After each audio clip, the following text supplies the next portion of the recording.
ये रखा, ये रखा, ये सेम टेक्निक है।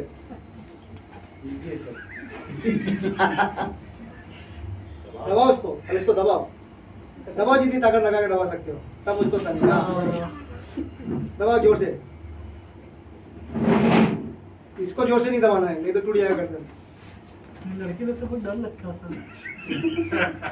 ठीक है ना, ये देखो फिर से, ये रखा, इसको दबाना है, ये दबाया, ये हल्का सा प्रेस, एक, फिर इसको दबाया, ये हल्का सा प्रेस, दो।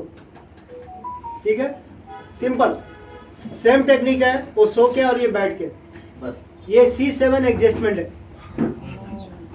ठीक है, वो CTJ था, ये C7। टेक्निक सेम है। ये हाथ को डायगोनल रख के दबाना है, नीचे जितना दबा सकते हो उतना दबाना है, नीचे की तरफ, और ये हल्का सा प्रेस देना है।